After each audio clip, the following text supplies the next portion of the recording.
আমরা যদি এমনি ভাঙ্গা পড়ি তাইলে আলাউদ্দিনের কে খুঁজবো? আব্বার সামনে গিয়ে কেমনে দাঁড়ামো? মহিন ভাই, আমার মনটার একটু শক্ত কর।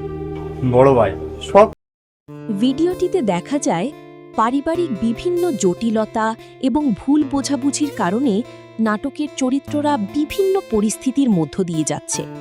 প্রধান চরিত্রদের মধ্যে ভুল বোঝাবুঝি তৈরি হয়েছে বিশেষ করে আলাউদ্দিনকে নিয়ে। আলাউদ্দিনের নিখোঁজ হওয়া এবং তাকে খুঁজে বের করার চেষ্টা করা নাটকের একটি বড় অংশ। নাটকে হাস্যরস এবং পারিবারিক আবেগের মিশ্রণ রয়েছে, যেখানে চরিত্রদের নিজেদের মধ্যে সম্পর্কের টানাপোড়েন ফুটে উঠেছে। শেষ পর্যন্ত একটি বিয়ের আয়োজন এবং পরিবারের সদস্যদের একে অপরের প্রতি আচরণ নাটকটিকে নতুন মোড় দিয়েছে।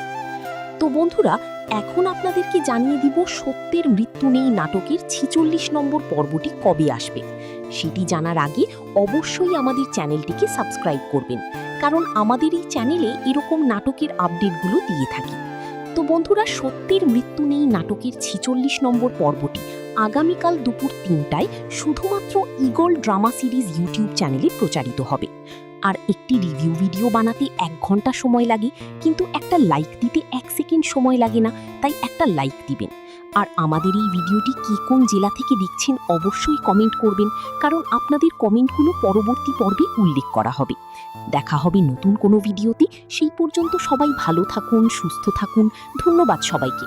আল্লাহ হাফিজ।